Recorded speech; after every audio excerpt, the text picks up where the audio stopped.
दोस्तों नमस्कार, मैं अनुज आप सभी का स्वागत करता हूं अपने चैनल शिवालिक प्रगति सेंटर में। उम्मीद करता हूं दोस्तों आप लोगों की प्रिपरेशंस अब तक जो बच्चे जेबीटी कमीशन की प्रिपरेशंस कर रहे हैं, उम्मीद करता हूं उनका रिवीजन अब तक अच्छे से हो चुका होगा। तैयारी आपकी बहुत बढ़िया चल रही होगी या बहुत बढ़िया से कर चुके होंगे आप अपने एग्ज़ाम्स की तैयारी। आप सभी को मेरी तरफ से बहुत बहुत शुभकामनाएँ आपके एग्ज़ाम्स के लिए। देखिए दोस्तों, मैंने जेबीटी कमीशन जो 2019 में हुआ है उसके सामान्य ज्ञान के कुछ सवालों को आपके साथ डिस्कस किया।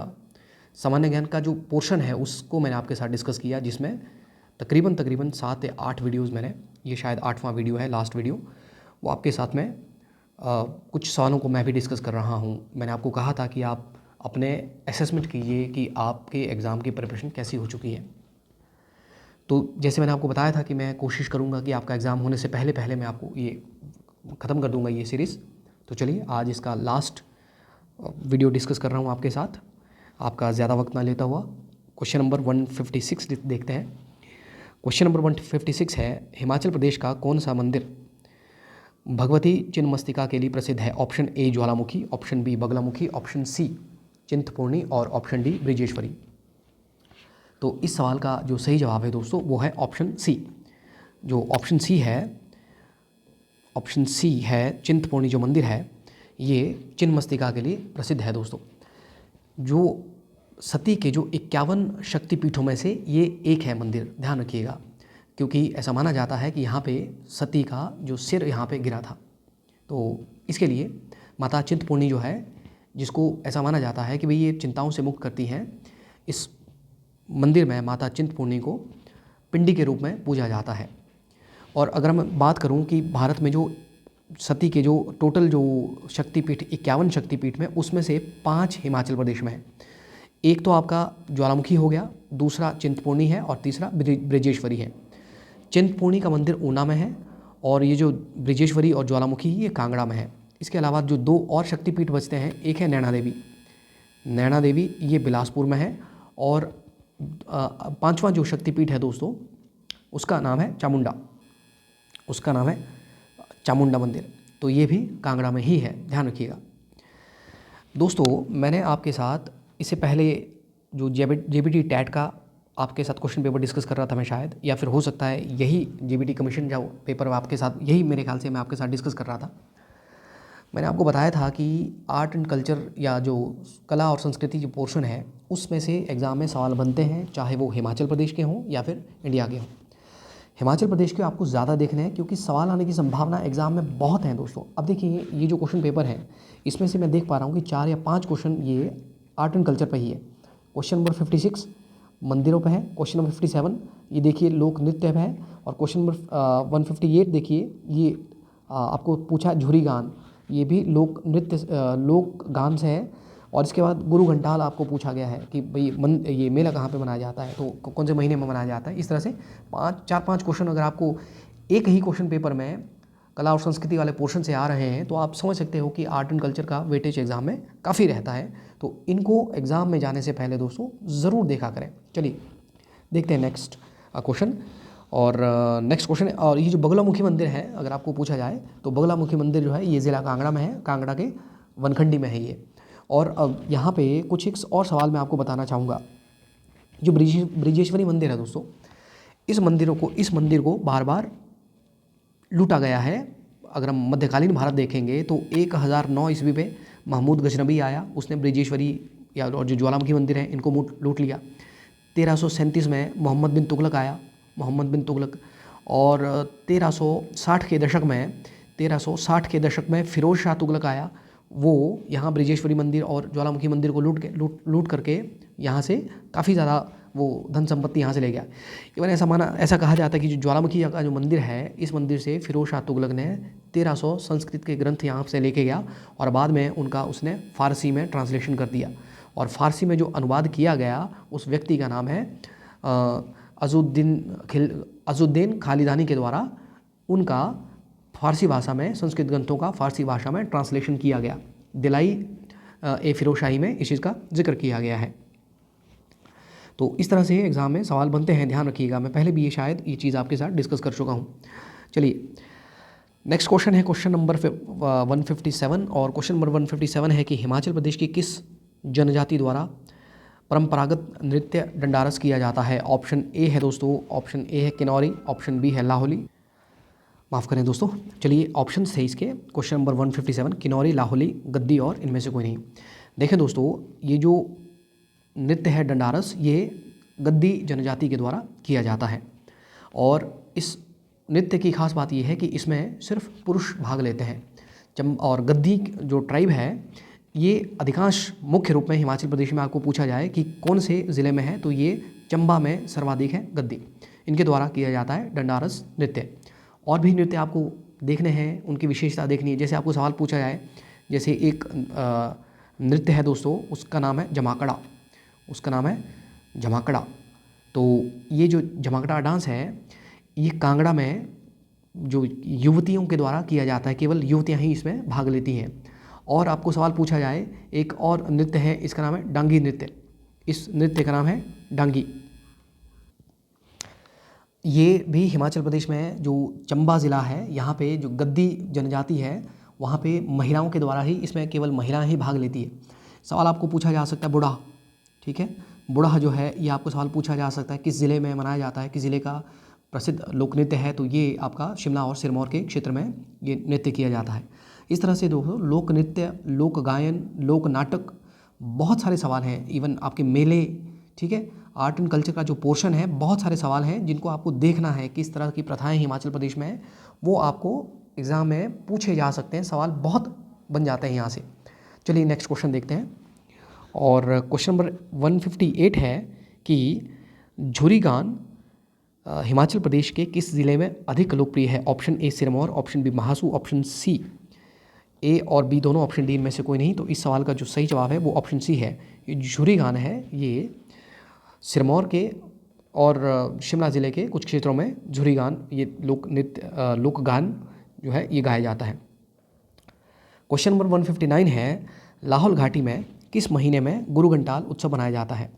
और इस सवाल का जो सही जवाब है वो है ऑप्शन बी दोस्तों। लाहौल स्पीति में ये जो गुरु घंटाल है ये जून महीने में मनाया जाता है, ध्यान रखिएगा। नेक्स्ट क्वेश्चन देखें, क्वेश्चन नंबर 160 है कि हिमाचल प्रदेश के किस ज़िले में रेणुका मेला आयोजित किया जाता है। Option A Sirmaur, option B Solan, option C Bilaspur, option D Hamirpur. तो ये जो रेणुका मेला ये हिमाचल प्रदेश के ज़िला सिरमौर में आयोजित किया जाता है। सिरमौर में जो रेणुका झील है उसके तट पे ये होता है और वहाँ पे इस मेले में रेणुका माता और जो परशुराम है ये इस मेले की खास शोभा को बढ़ाते हैं।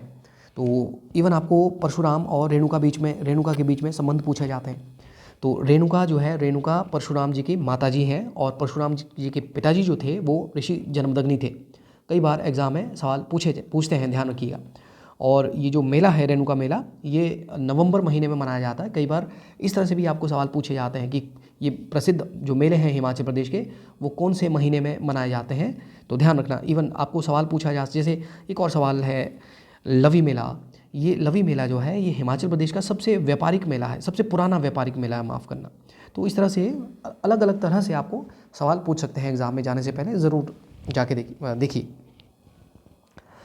चलिए नेक्स्ट क्वेश्चन है क्वेश्चन नंबर 160 और 160 या 161 है कि हिमाचल प्रदेश में कितने प्रशासनिक संभाग है। Option A 2, option C 3, option D 4, option D 5। इस सवाल का जो सही जवाब है दोस्तों वो है ऑप्शन बी।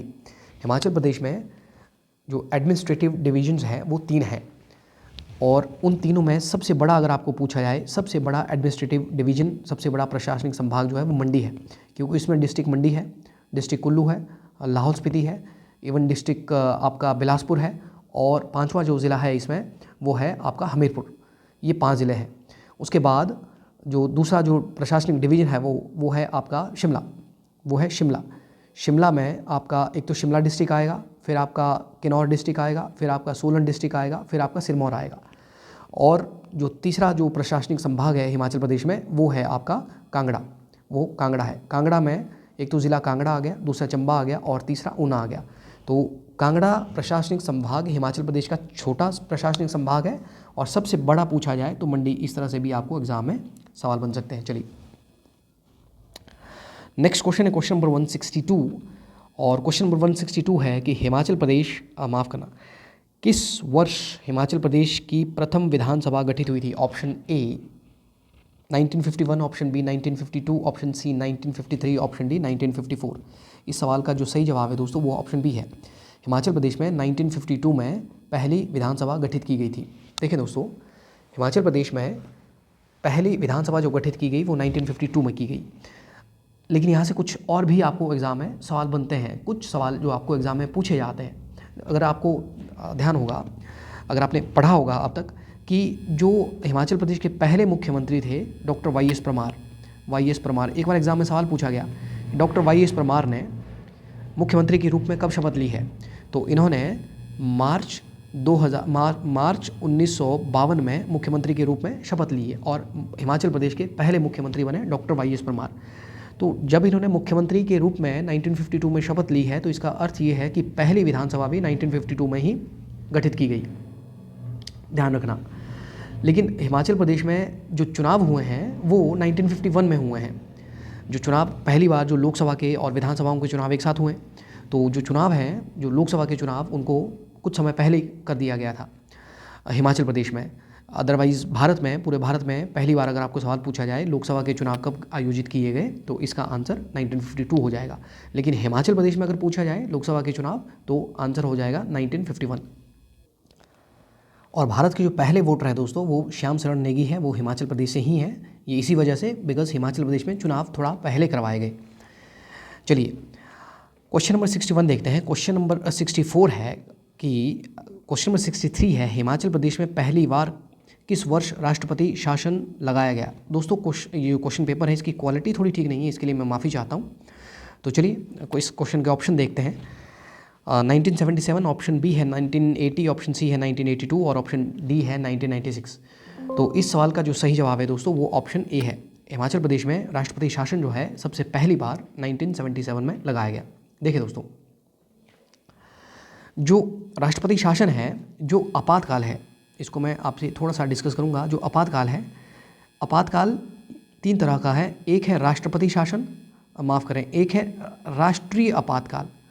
राष्ट्रीय आपातकाल जिसको हम नेशनल इमरजेंसी भी कहते हैं। दूसरा है राष्ट्रपति शासन जिसको हम प्रेसिडेंट रूल भी कहते हैं।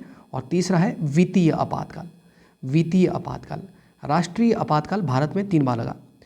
आपातकाल की घोषणा, ध्यान रखना, राष्ट्रपति करते हैं आपातकाल की घोषणा, लेकिन राष्ट्रपति आपातकाल की घोषणा प्रधानमंत्री या फिर मंत्रिपरिषद की सलाह पे करते हैं। राष्ट्रीय आपातकाल भारत में 3 बार लगा है, एक बार 1962 में, एक बार 1971 में और एक बार 1975 में। ये जो राष्ट्रपति शासन है ये भारत में कई बार लगा। हिमाचल प्रदेश में ये जो राष्ट्रपति शासन, प्रेसिडेंट रूल जो है, ये 1977 में लगा। ये आपको क्वेश्चन पूछा गया है।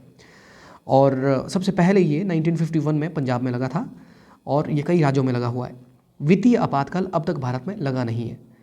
राष्ट्रीय आपातकाल भारतीय संविधान के अनुच्छेद 352 में है, वित्तीय आपातकाल अनुच्छेद 356 में है, माफ़ करें, राष्ट्रपति शासन अनुच्छेद 356 में है और वित्तीय आपातकाल भारतीय संविधान के अनुच्छेद 360 में है। आपको सवाल पूछा जा सकता है, ध्यान रखिएगा।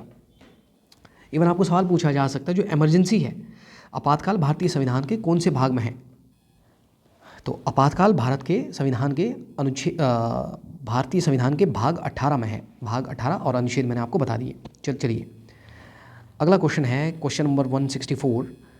हिमाचल प्रदेश प्रशासनिक न्यायाधिकरण का चेयरमैन कौन है? ऑप्शन ए न्यायमूर्ति doctor V K. Sharma, option B है न्यायमूर्ति डी.के. शर्मा, ऑप्शन सी है न्यायमूर्ति वी.के. गुप्ता, ऑप्शन डी है न्यायमूर्ति जी.सी. गुप्ता। इस सवाल का जो सही जवाब है वो ऑप्शन ए है दोस्तों। न्यायमूर्ति वी.के. शर्मा जो है ये हिमाचल प्रदेश, जब ये एग्ज़ाम करवाया गया, ये एग्ज़ाम जैसे मैंने आपको बताया है ये 2019 का क्वेश्चन पेपर डिस्कस कर रहा हूँ, तो उस समय जो प्रशासनिक न्यायाधिकरण के चेयरमैन बनाए गए थे डॉक्टर वी.के. शर्मा, ध्यान रखिए। और पहले अगर आपको पूछा गया होता कि हिमाचल प्रदेश के प्रथम प्रशासनिक न्यायाधिकरण के चेयरमैन, तो इस सवाल का जो जवाब होता वो होता एच.एस. ठाकुर, ध्यान रखें। चलिए क्वेश्चन नंबर 165 है, हिमाचल प्रदेश लोक सेवा आयोग है एक, ऑप्शन ए संवैधानिक निकाय, ऑप्शन बी सांविधिक निकाय, ऑप्शन सी सलाहकारी निकाय, ऑप्शन डी इनमें से कोई नहीं। इस सवाल का जो सही जवाब है दोस्तों वो ऑप्शन ए है। हिमाचल प्रदेश लोक सेवा एक संवैधानिक निकाय है। देखें हिमाचल प्रदेश लोक सभा जो है एक कॉन्स्टिट्यूशनल बॉडी है। देखें दोस्तों, ये जो बॉडीज़ या ये निकाय हैं ये 2-3 तरह के होते हैं। इसमें थोड़ा सा मैं आपको डिफरेंस बता देता हूँ। वो एक होता है संवैधानिक निकाय, जैसे आपको सवाल पूछा गया है संवैधानिक निकाय, इसको हम कॉन्स्टिट्यूशनल बॉडी कहते हैं। दूसरा होता है सांविधिक निकाय, इसको हम स्टैट्यूटरी बॉडी कहते हैं। एक होता है आपका, उसको कहते हैं सलाहकारी निकाय, सलाहकारी, इसको एडवाइजरी बॉडी कहते हैं। और एक होता है रेगुलेटरी अथॉरिटी, रेगुलेटरी बॉडी। ध्यान रखना ये 3-4 अलग अलग तरह के जिनका जिक्र भारत के संविधान में किया गया है वो सभी संवैधानिक निकाय है। जैसे मैं आपको कहना चाह रहा हूँ, जैसे आपको सवाल पूछा गया, जो आपको सवाल पूछा गया यूपीएससी यानी कि लोक सेवा आयोग,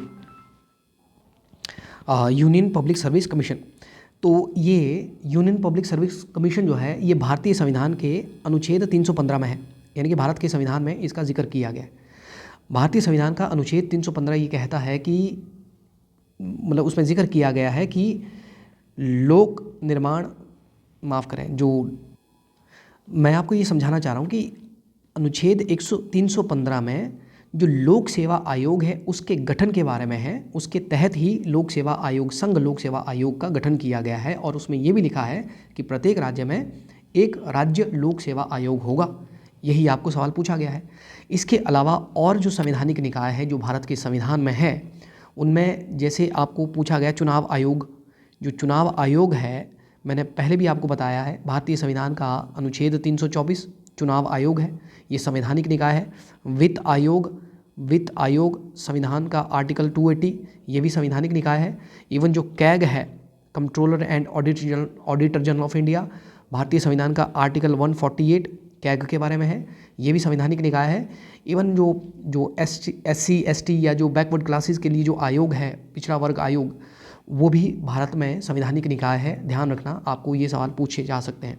सांविधिक निकाय वो है दोस्तों जिसका निर्माण संसद जो है विधि द्वारा करती है। संसद उसके लिए विधि का निर्माण करती है, विधि बना करके उसको स्थापित करती है। जैसे आपको सवाल पूछा जाए, जैसे RBI हो गया, ये एक सांविधिक निकाय है। जैसे RBI के अलावा जो सेबी है, इनकी फुल फॉर्म्स भी आपको पूछी जा सकती है। ध्यान रखना, security exchange board of India, तो ये भी आपका एक सांविधिक निकाय है। आपको सवाल पूछा गया CVC, सेंट्रल विजिलेंस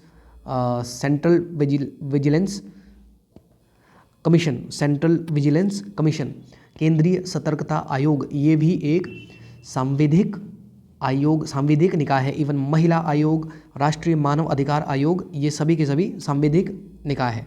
सलाहकारी निकाय, इनका निर्माण केंद्र सरकार के द्वारा इनका निर्माण किया जाता है। ये इनका काम होता है केंद्र सरकार को सलाह देना। इसका बेस्ट एग्जांपल अपने पास नीति आयोग है। नीति आयोग एक सलाहकारी आयोग है। और कुछ एक रेगुलेटरी बॉडीज़ भी होती हैं जो पॉलिसीज़ को रेगुलेट करने के लिए होती है, जैसे नाबार्ड हो गया, है ना, नाबार्ड हो गया या सिडबी हो गया, ठीक है, ये रेगुलेटरी बॉडीज़ के एग्जाम्पल है। इस तरह से जैसे आपको एग्जाम में सवाल पूछा गया है दोबारा भी पूछा जा सकता है। चलिए नेक्स्ट क्वेश्चन देखते हैं। क्वेश्चन नंबर 166, कांगड़ा का प्राचीनतम नाम क्या है? Option A Kulut, option B Audumbar, option C Trigarta, option D इनमें से कोई नहीं। तो कांगड़ा का जो पुराना नाम है दोस्तों वो त्रिगर्त है। पिछले HPGK पे जो वीडियोस हमने बनाए हैं उसमें पुराने नाम मैंने आपको बताए हैं, जैसे कुल्लू का कुलुत हो गया, जैसे आपका पठानकोट का प्रतिष्ठानपुर हो गया, कीरग्राम जो है बैजनाथ का पुराना नाम है, बनेर सुंदरनगर का पुराना नाम है, हिंदूर नालागढ़ का है, चंपापुर चंबा का है, ब्रह्मपुर भरमौर का, दमेरी जो है नूरपुर का पुराना नाम है, त्रिगर्त या नगरकोट ये कांगड़ा का पुराना नाम है, जो कल्पा जो है किन्नौर में उसका पुराना नाम चीनी है ना, सरहन का पुराना नाम शोणितपुर है, ऊना का पुराना नाम जसवां है। इस तरह से एग्जाम में सवाल बनेंगे दोस्तों, ध्यान रखिएगा। नेक्स्ट क्वेश्चन है कि क्वेश्चन नंबर 167, जनगणना 2011 के अनुसार हिमाचल प्रदेश में जनसंख्या घनत्व है। Option A 123, option B 132, option C 109, option D 190। इस सवाल का जो सही जवाब है दोस्तों वो ऑप्शन ए है। हिमाचल प्रदेश में 2011 के जो सेंसस हुए हैं उसके हिसाब से हिमाचल प्रदेश का जनसंख्या घनत्व 123 है, जो भारत का जो जनगणना घनत्व है 382 उससे कम है। औसत भारत का जो है वो 382 है, ये भी आपको पूछा जा सकता है, उससे कम है। हिमाचल प्रदेश में लाहौल स्पीति जो है, लाहौल स्पीति में जनसंख्या का घनत्व सबसे कम है। लाहौल स्पीति में 2 व्यक्ति प्रति वर्ग किलोमीटर आते हैं, ध्यान रखना। और सबसे ज़्यादा हमीरपुर में 369 व्यक्ति प्रति वर्ग किलोमीटर। चलिए नेक्स्ट क्वेश्चन देखें। क्वेश्चन नंबर 168 है, हिमाचल प्रदेश राज्य सीमा से कितने राज्यों की सीमाएं लगी हैं? Option A 3, option B 4, option C 5, option D 6। तो इस सवाल का जो सही जवाब है, जब ये सवाल पूछा गया दोस्तों, इस सवाल का जवाब मुझे लगता है 5 था। और अभी जो है, जो हिमाचल प्रदेश की जो सीमा लगती है वो लाहौल स्पीति से लगती है, माफ़ करें, जो वो जम्मू कश्मीर से लगती है। हिमाचल प्रदेश की सीमा पंजाब से लगती है। हिमाचल प्रदेश की सीमा हरियाणा से लगती है, उत्तराखंड से लगती है और उत्तर प्रदेश से लगती है। इनमें से जम्मू कश्मीर जो है, इसके तो बन गए 2 केंद्र शासित प्रदेश, केंद्र शासित यूनियन टेरिटरीज़। तो अगर अभी के संदर्भ में अगर ये सवाल पूछा जाता तो हिमाचल प्रदेश की सीमा 4 राज्यों से लगी हुई है, जिनमें से 4 राज्यों, 2 केंद्र शासित प्रदेश और इवन तिब्बत से भी हिमाचल प्रदेश की सीमा लगी हुई है, ध्यान रखिएगा। नेक्स्ट क्वेश्चन है क्वेश्चन नंबर 169, ओलंपिक खेलों की शुरुआत किस वर्ष हुई थी? Option A 776 BC, option B 677 BC, option C 776 AD, option D 677 माफ़ करें 677 AD। तो इस सवाल का जो सही जवाब है दोस्तों वो ऑप्शन ए है। ओलंपिक खेलों की जो शुरुआत हुई है वो 776 BC में हुई है। लेकिन अगर आपको सवाल पूछा गया कि आधुनिक ओलंपिक खेलों की शुरुआत कब हुई है, ओलंपिक खेलों से 2 तरह के सवाल बनते हैं। जैसे एक तो पूछा गया आपको ओलंपिक खेलों की शुरुआत, ओलंपिक खेल। दूसरा पूछा जा सकता है जो आधुनिक ओलंपिक है, आधुनिक ओलंपिक, तो ये कब शुरू हुए। तो इस तरह से ओलंपिक खेलों की शुरुआत तो 776 BC में हुई है और आधुनिक ओलंपिक खेलों की शुरुआत 1896 में हुई है, 1896 में हुई है। तो इस तरह से अगर आपको पूछा जाए तो आपको इस तरह से जवाब देना है। तो उसके बाद अगर आपको सवाल पूछा जाए और ओलंपिक खेलों में अगर आपको थोड़ा बहुत मैं भारत का इतिहास आपको बताऊं, तो भारत के अब तक ओलंपिक में टोटल जो पदकों की संख्या है वो 41 है, जिसमें से 10 गोल्ड मेडल हैं।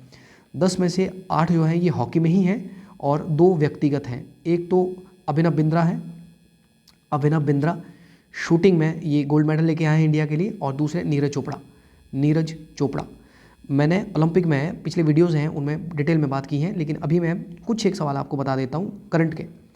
नीरज चोपड़ा, तो ये 2 गोल्ड मेडलिस्ट हैं। बाकी जो 8 जो गोल्ड मेडल है भारत को हॉकी में मिले हैं। इवन आपको सवाल पूछा गया कि प्रथम व्यक्तिगत ओलंपिक पदक किसने जीता है, तो पहला व्यक्तिगत ओलंपिक पदक जो जीता है वो है के डी जादव। ये पदक जो है 1952 में कुश्ती में लाया है इन्होंने।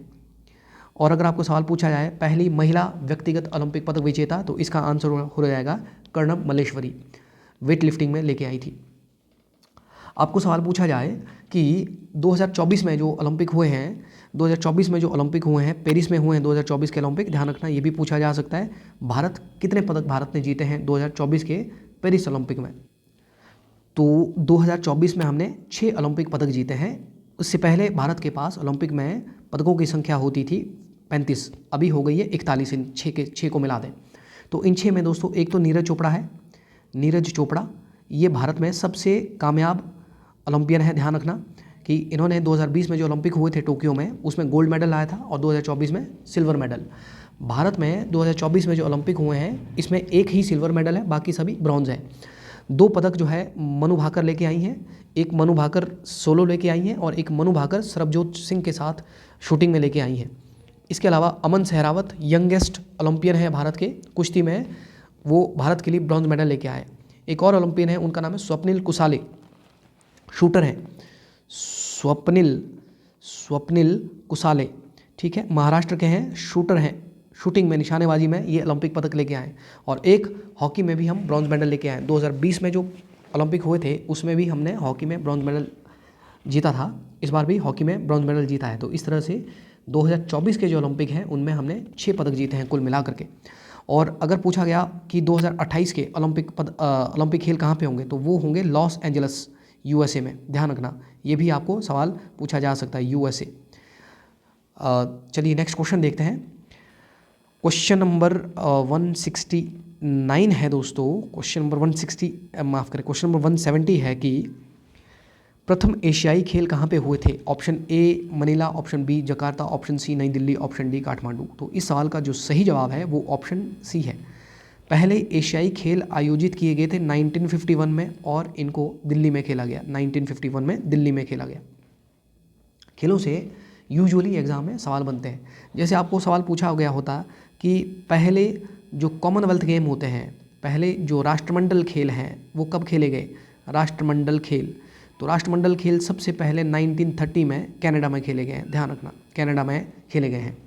इवन अभी जो आपको सवाल खेलों से कई तरह के बन सकते हैं। राष्ट्रमंडल खेलों से भारत की रैंक क्या है, या कहाँ पे खेले गए, किस अगले जो राष्ट्रमंडल खेल कहाँ पे आयोजित किए जाएंगे, इस तरह के सवालों को एग्ज़ाम में जाने से पहले ज़रूर देख के जाएँ दोस्तों। इस वीडियो में इतना ही। मैंने, अगर आप जेबीटी कमीशन की प्रिपरेशन कर रहे हैं, इस पे और भी वीडियोस बनाए हैं, उन वीडियोस को ज़रूर देखें। काफ़ी ज़्यादा सवाल मैंने डिस्कस करने की कोशिश की है और मैं कोशिश करता हूँ कि वीडियो छोटी से छोटी बने, लेकिन फिर भी कुछ एक वीडियोस अगर आपने देखी हो जेबीटी कमीशन की, वो थोड़ी लंबी बन गई हैं, उसके लिए मैं माफ़ी चाहता हूँ। लेकिन आपको वो वीडियोज़ देखने पड़ेंगे। मैं ये नहीं कह रहा कि आपको वीडियोज़ ही देखने हैं। सबसे अच्छा जो सोर्स है, किताब से पढ़ करके सबसे अच्छी तरह से आप जानकारी हासिल कर सकते हो। बिकॉज़ जब आप इस तरह के प्लेटफॉर्म पे वीडियोस देखते हैं तो आपको डिस्ट्रैक्शन ज़्यादा होता है। तो सबसे बढ़िया सोर्स जो है, जो प्रिंटेड मटेरियल आपके पास है, वही है, ऐसा मेरा मानना है। बाकी आपका अपना कुछ ख्याल होगा, उसके लिए मतलब वो आपका अपना कुछ ख्याल हो सकता है। तो अगर वीडियो आपको पसंद आया हो दोस्तों, वीडियो को लाइक ज़रूर करें, वीडियो को शेयर ज़रूर करें, और चैनल को अब तक आपने सब्सक्राइब नहीं किया तो चैनल को ज़रूर सब्सक्राइब करें। मैं नेक्स्ट एक कोई वीडियो आपके लेके आऊँगा।